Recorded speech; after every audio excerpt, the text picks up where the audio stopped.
খালিদ বিন ওয়ালিদ যখন যুদ্ধের জন্য রওনা দিতেন তখন দুনিয়াবি অস্ত্রের উপর ভরসা থাকতো না আল্লাহর শক্তি সামর্থ্য? বদরে দেখেছে ফেরেশতা এসে সহযোগিতা করে, উহুদে দেখেছে ফেরেশতা এসে সহযোগিতা করে, খন্দকে দেখেছে ফেরেশতা এসে সহযোগিতা করে। তাহলে আর ঈমান কোন লেভেলের যে আমি যদি হকের উপর থাকি ফেরেশতা আসবেই? কিন্তু আমার ঈমানই নাই, তাহলে তো ভোটের মাধ্যমে ক্ষমতায় যেতে হবে। বোঝেননি? ঈমান, আল ঈমান বিল গায়ব নাই। আর কোরআনে বলা আছে সমগ্র বাংলাদেশের ক্ষমতা অর্জনের কথা নয়, সারা পৃথিবীর ক্ষমতা অর্জন করা সম্ভব। সারা পৃথিবীর ক্ষমতা অর্জন করা সম্ভব। শুধু একদল মানুষ দরকার যাদের ঈমান বিল গায়ব ইয়াকিনের লেভেলে, পরকালের জন্য কাজ করবে আল্লাহর সাহায্যের অপেক্ষায়, উইদাউট এনি কম্প্রোমাইজ, কোনো কম্প্রোমাইজ ছাড়া, কোনো ছাড় ছাড়া। কেন? তাদের বিশ্বাসের স্তর ওই লেভেলের, ঈমান বিল গায়ব সাহাবীদের লেভেলের। যে ঈমান বিল গায়ব আল্লাহ মূসা আলাইহিস সালাতু ওয়াস সালামকে শিখিয়েছিলেন, মূসা আলাইহিস সালাতু ওয়াস সালামকে বাস্তবে হাতে কলমে আল্লাহ সুবহানাহু ওয়া তাআলা শিখিয়েছেন। আপনি বিশ্বাস করেন, আপনি বানু ইসরাইলের ঘটনা পড়ে দেখেন, ইতিহাস ঘেটে দেখেন, আজকের মুসলমানেরা আজকের আমেরিকা এবং ইসরায়েলের সামনে যতটা অসহায় এবং দুর্বল, মুসলমান বহু দূরের কথা, আজকের গাজার মানুষ আজকের আমেরিকা এবং ইসরায়েলের সামনে যত দুর্বল, তার চাইতে হাজার গুণ শতগুণ দুর্বল ছিল বানু ইসরাইলরা, তার চাইতে হাজার গুণ শতগুণ দুর্বল ছিল আল্লাহর নবী মুসা ফেরাউনের শক্তি সামর্থ্যের কাছে, ফেরাউনের ক্ষমতার কাছে।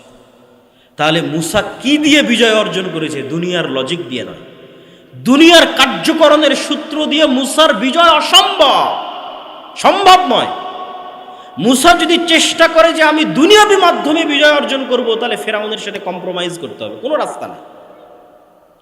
মুসা যদি মনে করে আমি দুনিয়াবি মাধ্যমেই ফেরাউনের সামনে বিজয় অর্জন করব, তাহলে কম্প্রোমাইজ ছাড়া মুসার কোনো রাস্তা নাই। কেন? মুসা অসহায়, মুসা দুর্বল, কোনো ক্ষমতা নাই, কোনো সামর্থ্য নাই। তাহলে মুসা বিজয় অর্জন করেছে কি দিয়ে? আল ঈমান বিল গায়বের উপর ইয়াকিনের লেভেলের বিশ্বাস। কেন? মুসা জানে আল্লাহ কে, আল্লাহর শক্তি কি, আল্লাহর ক্ষমতা কি, আর এটাই আল্লাহ মুসাকে শিখিয়েছে। বলছে মুসা তোমার হাতে কি? তো লাঠি ছেড়ে দাও, সাপ হয়ে গেছে, আবার ধরো, লাঠি হয়ে গেছে। তাহলে দুনিয়ার লজিকে এটা লাঠি, আল্লাহ সুবহানাহু ওয়া তাআলা মুসাকে শিখাচ্ছেন দুনিয়ার মানুষ মনে করবে এটা লাঠি, কিন্তু আমার ক্ষমতা সেকেন্ডে আমি এটাকে সাপ পরিণত করে দিতে পারি। তাহলে বিশ্বাস রাখতে হবে তোমাকে কার ওপর? আল্লাহর ক্ষমতার উপর। এটা শিখো, প্র্যাকটিক্যাল লাইফে প্রতিদিন শিখো। এতদিন যাবৎ যেই লাঠি নিয়ে তুমি চলাফেরা করলা, যেই লাঠি দিয়ে তুমি পাতা পাড়তা, যেই লাঠি দিয়ে তুমি লাফ দিয়ে খাল পেরিয়ে যেতা, ওই লাঠিকে আল্লাহ সাপ বানিয়ে দিল, দেখো তোমার চোখের সামনে। তাহলে তোমার ভরসা দুনিয়ার লজিকের উপর নয়, কার ক্ষমতার উপর? আল্লাহর ক্ষমতার উপর। এটা মুসা আলাইহিস সালামকে প্র্যাকটিক্যালি আল্লাহ শিখিয়েছে। মুসা আলাইহিস সালাম প্র্যাকটিক্যালি এটাই শিখেছেন যে আমার আজীবন যেই লাঠি দিয়ে আমি চলাফেরা করতাম, সফর করতাম, ওই লাঠিকে আল্লাহ সেকেন্ডে সাপ করে দিচ্ছে। তাহলে এই আল্লাহর সহযোগিতা যদি আমার সাথে থাকে, যে কোনো কিছু হতে পারে। দুনিয়ার উপর ভরসা করে লাভ নাই, একমাত্র আল্লাহর উপরই ভরসা করতে হবে, এটা উনি শিখেছেন। এবং জাদুকরেরা যে মুসা আলাইহিস সালাতু ওয়াস সালামের লাঠিকে সাপ হওয়া দেখে সিজদা দিল, ওইটার পিছনেও কারণ ছিল এটা যে জাদুকরেরাও কিন্তু তাদের দড়ি ছেড়েছিল, তাদের লাঠি ছেড়েছিল, ওগুলো কিন্তু সাপ হয়েছিল। হাজার হাজার টপ লেভেলের বড় বড় জাদুকর উপস্থিত হয়েছিল, যাদের হাতের লাঠি এবং দড়িও সাপে পরিণত হয়েছিল। যেই সাপ, হাজার হাজার সাপ দেখে মুসা আলাইহিস সালামও ভয় পেয়ে গেছিল। তো ওরা ওদের দড়িকে সাপ বানানোর পরও কেন সিজদা দিল? ওদের দড়িগুলো যে সাপ হয়েছিল, এটা ছিল চোখের ভেলকি, জাদুর সাপ, জাদু সত্য। আর মুসা আলাইহিস সালাতু ওয়াস সালামের লাঠি যে সাপ হয়েছিল, এটা জাদুর সাপ ছিল না, এটা একদম আস্ত জ্যান্ত পুকুরে নদীতে থাকা যে আল্লাহর সৃষ্টি যে জ্যান্ত সাপ, জাদুর নয়, একদম সেই জ্যান্ত সাপ হয়ে গেছিল মুসা আলাইহিস সালাতু ওয়াস সালামের লাঠি, যা ওদের সব সাপগুলোকে খেয়ে ফেলেছে। জ্যান্ত আস্ত সাপ, এটা কোনো জাদুর সাপ নয়। তখন ওরা বুঝে গেছে এটা তো জাদু নয়, তো মহান আল্লাহর শক্তি, তখন সিজদা করেছে। তো মুসা আলাইহিস সালাতু ওয়াস সালামের এই লেভেলের ইয়াকিন ছিল আল্লাহর শক্তি এবং ক্ষমতার উপর। ফলত মুসা আলাইহিস সালামকে ফেরাউনের সাথে কোনোদিন কম্প্রোমাইজ করেছে? করে। মুসা আলাইহিস সালাতু ওয়াস সালাম এইটা জানতেন না যে তাকে বাঁচানোর জন্য আল্লাহ সমুদ্রের রাস্তা তৈরি করে দিবেন, কিন্তু এই ইয়াকিন ছিল যে আল্লাহ কিছু না কিছু করবে। তো আল্লাহ সুবহানাহু ওয়া তাআলা সমুদ্রের রাস্তা তৈরি করে দিয়েছে। তো মুসলমানদের ওই লেভেলের ইয়াকিন নাই। মুসলমানরা মনে করে নিয়েছে যে বস্তুবাদী সব কিছু, সেকুলারিজমই সব কিছু, অতএব কম্প্রোমাইজ করে আমাদেরকে ক্ষমতায় যেতে হবে। বরং ঈমান ঠিক রেখে মজবুতভাবে কাজ করলে আল্লাহর সাহায্য যে আসতে পারে এই বিশ্বাস। কেন ফেরেশতার উপর বিশ্বাস নাই? কয়জন বিশ্বাস করে ফেরেশতার উপর? সবাই বুকে হাত দিয়ে বলুক যে সে বিশ্বাস করে ফেরেশতার উপর। অথচ ফেরেশতার অস্তিত্ব কত অস্তিত্বশীল, ফেরেশতার অস্তিত্ব যে আপনি জন্মের পর আপনার বাবাকে দেখেছেন, জন্মের পর আপনার মাকে দেখেছেন, এখন বয়স হয়ে গেছে আপনার ছেলেকে দেখছেন। তো আপনার ছেলের অস্তিত্ব যত সত্য আপনার কাছে, আপনার মা এবং পিতার অস্তিত্ব যত সত্য আপনার কাছে, তার চেয়ে বেশি সত্য আপনার সাথে ফেরেশতার অস্তিত্ব। কেন জানেন? আদম আলাইহিস সালাতু ওয়াস সালাম জন্মগ্রহণের পর তার বাপকেও দেখেনি, জন্মগ্রহণের পর তার সন্তানকেও দেখেনি। আদম আলাইহিস সালাতু ওয়াস সালাম সৃষ্টির পর তার স্ত্রীকেও দেখেনি। আদম আলাইহিস সালাতু ওয়াস সালাম সৃষ্টির পর সর্বপ্রথম ভিন্ন জগতের দুইটা প্রাণীকে দেখেছে, একটা জিন আর একটা ফেরেশতা। তা আমরা তো আদমেরই সন্তান। আমি মনে হয় বুঝাতে পারলাম না। তাহলে মানুষ দুনিয়াতে আসার আগে সবার আগে মানুষকে দেখেছে না সবার আগে কাকে দেখেছে? ফেরেশতার জিনকে দেখেছে, ফেরেশতার শয়তানকে দেখেছে। তাহলে আমরাও যখন মায়ের পেট থেকে জন্ম নিয়েছি তখন আমাদের সাথে একটা ফেরেশতা আছে, একটা জিন আছে। এটা আমার মায়ের অস্তিত্বের চাইতে বেশি সত্য, এটা আমার পিতার অস্তিত্বের চাইতে বেশি সত্য। কেন আমার আদি পিতা ইব্রাহিম সৃষ্টির পর সর্বপ্রথম ফেরেশতার জিন দেখেছে। কিন্তু এরা ভিন্ন জগতের প্রাণী, আমরা হচ্ছে 3D জগতের প্রাণী। আমাদের নিম্ন জগতের প্রাণী আছে, 2D জগতের প্রাণী, ওরা আমাদের মতো দেখে না। যেটা আমি বললাম, কুকুর আমাকে আমার মতো দেখে না, সাপ আমাকে আমার মতো দেখে না। আমার এই চেহারা যেই রকম এইরকম সাপ দেখতে পারে না। ও 2D, মানে 2 ডাইমেনশনে বসবাস করে, সামান্য ভিন্ন স্টাইলে সে আমাদের চিনতে পারে। তো আমরা 3D, 4D, 5Dতে যদি কেউ থাকে আমরা দেখতে পাবো না, সম্ভব নয় আমাদের পক্ষে দেখা, ওই লেভেলে দেখা সম্ভব নয়। কিন্তু পৃথিবীতে তাদের অস্তিত্ব আছে। আর পুরো কোরআন আল্লাহ সুবহানাহু ওয়া তাআলা শয়তান এবং ফেরেশতা দিয়ে পরিপূর্ণ করে রেখেছে। রাসূলুল্লাহ সাল্লাল্লাহু আলাইহি ওয়াসাল্লামের হাদিস শয়তান এবং ফেরেশতা দিয়ে পরিপূর্ণ। আপনারাও আপনাদের বাস্তব জীবনে পরীক্ষা করে দেখেন যে আমাদের বন্ধুত্ব কার সাথে বেশি? আমাদের বন্ধুত্ব শয়তানের সাথে বেশি, আমাদের বন্ধুত্ব ফেরেশতাদের সাথে নাই। অথচ আমাদের সাথে 2 জন বন্ধু সব সময় আছে। বাস্তবে যদি একদম রিয়াল প্র্যাকটিক্যাল লাইফে যদি আপনি শয়তান আর ফেরেশতার অস্তিত্ব বুঝতে চান, তাহলে 2টা পরীক্ষা করতে পারেন। আপনাকে 2টা পরীক্ষা দিলাম করার জন্য।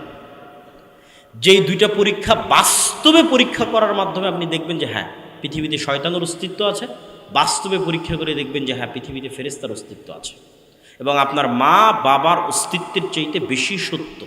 সেই 2টা পরীক্ষা কি? চলেন 1 নাম্বার শয়তানের পরীক্ষা দেখি, যে আমরা বাস্তবে টেস্ট করব যে শয়তান আছে।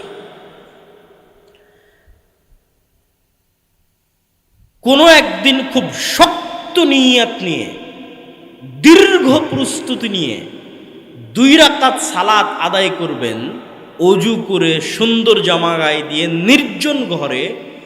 যেই 2 রাকাত সালাতে সর্বোচ্চ চেষ্টা করবেন যেন আল্লাহর কথা ছাড়া আর কোনো কথা মনে না পড়ে। যেই সর্বোচ্চ চেষ্টা সম্ভব আপনার দ্বারা সেই সর্বোচ্চ চেষ্টা করবেন। ওই সর্বোচ্চ চেষ্টার স্তরে গিয়ে যখন আপনি হাত বুকে বেঁধে দাঁড়াবেন সালাতের জন্য, খুব শক্ত নিয়ত নিয়ে যে আজকের 2 রাকাত সালাতে আল্লাহর কথা ছাড়া আর কোনো কথা মনে আসবে না।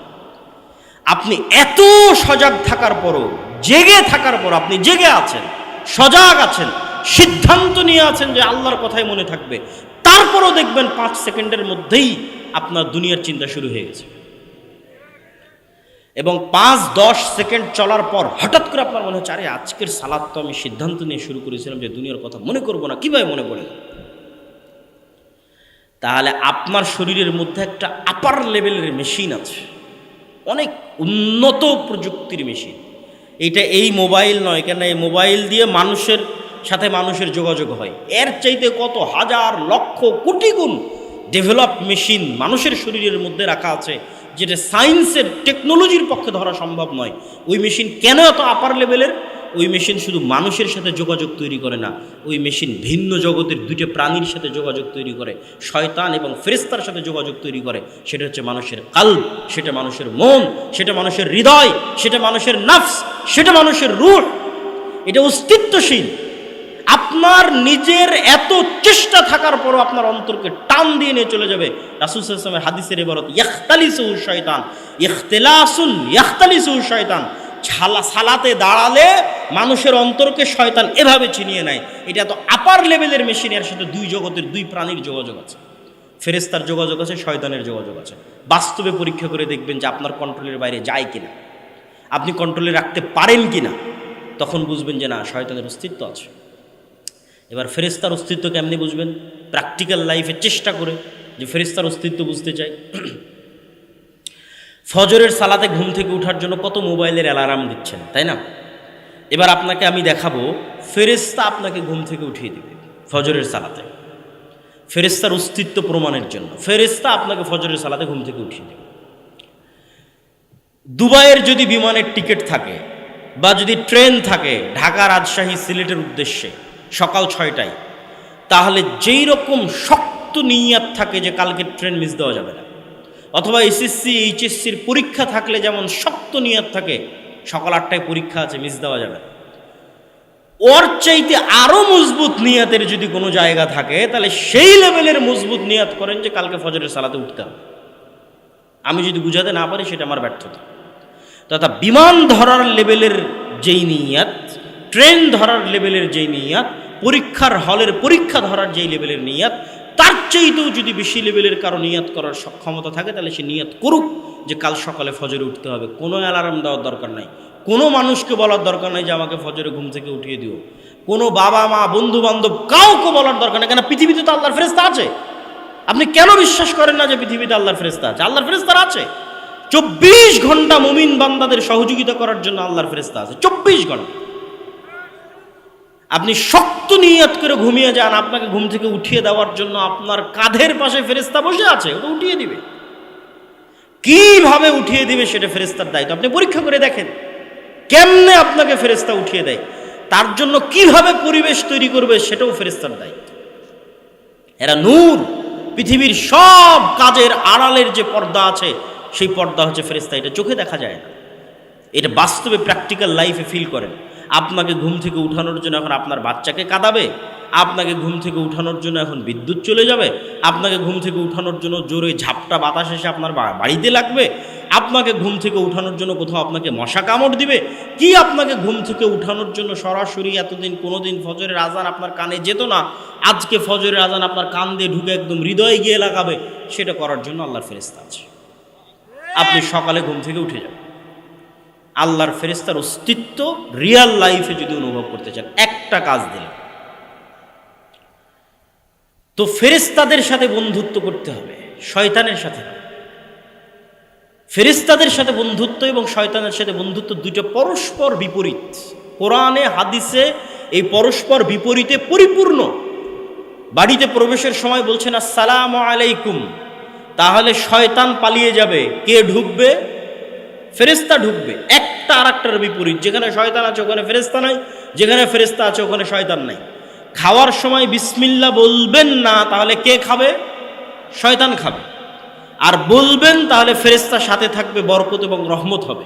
এরকম একটা আর একটার বিপরীত। ফেরেশতারা হচ্ছে পূত পবিত্র। আপনি যত বেশি ওযু অবস্থায় থাকবেন তত আপনি দুনিয়াতে মানুষ, কিন্তু আপনি ফেরেশতা। মানে আপনি ফেরেশতার লেভেলে পৌঁছে যাচ্ছেন দুনিয়াতে মানুষ হিসেবে থেকে। কেননা সব জায়গায় নূর তৈরি হচ্ছে, আমল নূর তৈরি করে। এই নূর কিয়ামতের মাঠে দেখা যাবে, কবরে দেখা যাবে। বাস্তবে আমল নূর তৈরি করে এবং নূরের মাধ্যমে আমল আসমানে উঠে যায়। ইলাইহি ইয়াসআদুল কালিমুত তাইয়্যিব, প্রত্যেকটা আমল নূরের মাধ্যমে আসমানে উঠে যায়। আপনি আমল করবেন, নূর তৈরি হবে, নূর।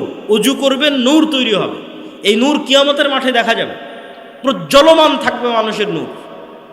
এবং আপনার নূর দিয়েই সিরাতে মুস্তাকিমে আপনি দ্রুত গতি তৈরি হবে, কবরের অন্ধকার আলোকিত হবে।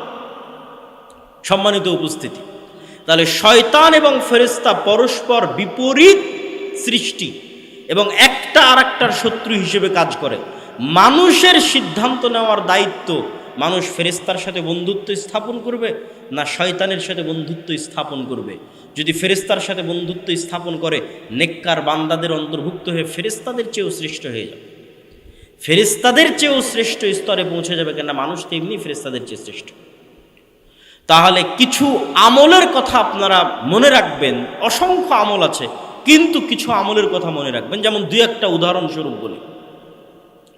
শুক্রবারের দিন যখন মানুষ মসজিদে প্রবেশ করে, তখন মসজিদের দরজায় ফেরেশতা বসে থাকে এবং নাম লিখতে থাকে কত মানুষ আসবে।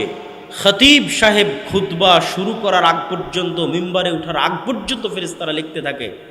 আর যখন খতিব সাহেব খুতবা দেওয়া শুরু করে, তখন ফেরেশতারা তার লেখা বন্ধ করে দিয়ে খতিব সাহেবের বক্তব্য শ্রবণ করা শুরু করে। পৃথিবীতে একদল ফেরেশতা আছে যারা সাইয়ারুন, ভ্রমণ করতে থাকে। কোথায় মানুষ আল্লাহর নাম উচ্চারণ করছে, সেখানে গিয়ে তারা একসাথে ঘিরে ধরে এবং বসে, এবং সেখানে আসমান থেকে সাকিনা, রহমত এবং বরকত অবতীর্ণ হতে থাকে। যেমন আমরা যদি আল্লাহর সন্তুষ্টির জন্য এখানে একত্রিত হয়ে থাকি, তাহলে এখানে অন্য যে কোনো স্বাভাবিক সময়ের চেয়ে এখন ফেরেশতা বেশি আছে না কম আছে? এখন ফেরেশতা এখানে বেশি আছে। অন্য যে কোনো স্বাভাবিক সময়ের চেয়ে এখন এখানে ফেরেশতা বেশি আছে। রাসূলুল্লাহ সাল্লাল্লাহু আলাইহি ওয়াসাল্লাম ফেরেশতাদের বিষয়ে এরকম অসংখ্য হাদিস বলে গেছেন বিভিন্ন আমলের ক্ষেত্রে। যেমন কেউ যদি তার অসুস্থ ভাইকে দেখতে যায়, তাহলে তার জন্য ফেরেশতা ইস্তেগফার এবং ক্ষমা প্রার্থনা করতে থাকে। কেউ যদি সালাত আদায় করে সালাতের জায়গায় যতক্ষণ বসে থাকে জিকির আজকার তাসবিহ তাহলিল পাঠ করবে, ততক্ষণ ফেরেশতা তার জন্য দোয়া করতে থাকবে। যারা সালাতে প্রথম কাতারে দাঁড়ায়, তাদের জন্য ফেরেশতা দোয়া করতে থাকে। এরকম অসংখ্য হাদিস আছে। এগুলোর মাধ্যমে ফেরেশতাদের সাথে বন্ধুত্ব তৈরি হয়।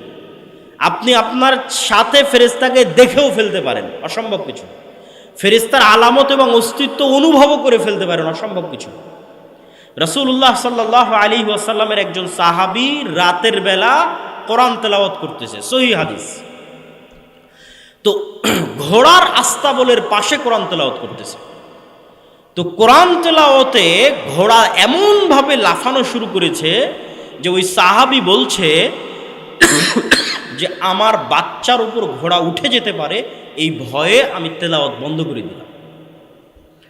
ঘোড়া যখন থেমে গেল, আবার তেলাওয়াত শুরু করলাম, আবার থামিয়ে দিলাম, আবার তেলাওয়াত শুরু করলাম। 3 বার এই ঘটনা ঘটার পর আমি আর তেলাওয়াত করলাম না। পরের দিন রাসূল সাল্লাল্লাহু আলাইহি ওয়াসাল্লামকে এসে বললাম ঘটনা এই।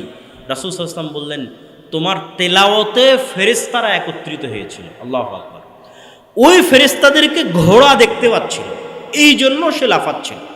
তুমি যদি সকাল পর্যন্ত তেলাওয়াত অব্যাহত রাখতে, তাহলে মানুষরাও ফেরেশতাদেরকে দেখে নিতে পারত। তাহলে ফেরেশতার অস্তিত্ব আপনি বাস্তবেও দেখে ফেলতে পারবেন, অস্বাভাবিক কিছু না। কিন্তু ওই লেভেলের আমল লাগবে, ওই লেভেলের ঈমান লাগবে ফেরেশতার অস্তিত্ব দেখার জন্য। সম্মানিত উপস্থিতি, আজকের বক্তব্যের শেষের দিকে চলে এসেছি। আপনাদের ধৈর্যচ্যুতি ঘটার আগেই বক্তব্য শেষ করব। অতএব অনুরোধ করব, যারা বসে আছেন তারা হাঁটা চলা উঠা বসা না করে মনোযোগের সাথে ন্যূনতম যতটুকু এই বক্তব্য থেকে আপনাদের উপকার হবে সেই উপকার গ্রহণ করার চেষ্টা করুন। আমরা আলোচনা করছি ঈমান বিল গায়েব, অদৃশ্যের উপর বিশ্বাস। চোখে দেখা যায় না এমন জিনিসের উপর বিশ্বাস। তো চোখে দেখা যায় না এমন জিনিসের একটা বড়, আল্লাহ ঈমানের লিস্টে আল্লাহর পরে 2 নম্বরে রেখেছে কাদেরকে? মালায়েকা, ফেরেশতাদেরকে। আল ঈমান বিল মালায়েকা। রাসূল সাল্লাল্লাহু আলাইহি ওয়াসাল্লাম বলছেন, দাজ্জাল সমগ্র পৃথিবীতে বিচরণ করবে, কিন্তু মক্কা মদিনায় যখন প্রবেশ করতে আসবে, তখন মক্কা মদিনার প্রত্যেকটা দরজায় উন্মুক্ত তরবারি হাতে ফেরেশতাদেরকে পাবে। তো ফেরেশতাদের অস্তিত্ব ভুয়া না বাস্তব অস্তিত্বশীল? বাস্তব অস্তিত্বশীল, ভুয়া নয়। এবার দ্বিতীয় আর একটা ঈমানের সংক্ষিপ্ত কথা বলবো, আল ঈমান বিল আখিরাহ, পরকালের উপর বিশ্বাস। আমরা মুখে বলি যে আমরা পরকালে বিশ্বাস করি, বাস্তবে কেউ পরকালে বিশ্বাস করে না। পরকালের বিশ্বাস ইয়াকিনের লেভেলে নয়। ফলত দেখবেন বাস্তব জীবনে আমরা সকল সিদ্ধান্ত দুনিয়াকে কেন্দ্র করে গ্রহণ করি। একজন 5 ওয়াক্ত নামাজি ব্যক্তিও দুনিয়াকে কেন্দ্র করে সিদ্ধান্ত গ্রহণ করে। একজন সিয়াম পালনকারী ব্যক্তিও দুনিয়াকে কেন্দ্র করে সিদ্ধান্ত গ্রহণ করে। কেননা তার পরকালের উপর বিশ্বাসের মাত্রা ইয়াকিনের লেভেলে নয়। যে পরকালের জীবন প্রকৃত জীবন, দুনিয়ার জীবন কোনো জীবন নয়, এবং পরকালে আল্লাহ আমাদের পুনরায় জীবিত করবেন, এই বিশ্বাসের মাত্রা, যে যেন কিয়ামত হয়ে গেছে, যেন আমরা মৃত্যুবরণ করেছি অতীতকাল। আল্লাহ সুবহানাহু ওয়া তাআলা কোরআন মাজিদে কিয়ামতের কথা বলতে গিয়ে বহু জায়গায় অতীতকালের কথা বলেছে, যে কিয়ামত সংঘটিত হয়ে গেছে, হবে এটা নয়। আব্দুল্লাহ বিন আব্দুর রাজ্জাক আজকের প্রোগ্রামে আসবে এটা সন্দেহযুক্ত, নাও আসতে পারি, নাও আসতে পারতাম, কিন্তু এখন আব্দুল্লাহ বিন আব্দুর রাজ্জাক এই প্রোগ্রামে এসে গেছে, এটা সন্দেহ না, এটা নিশ্চিত, নিশ্চিত। তো আল্লাহ বলছেন তোমরা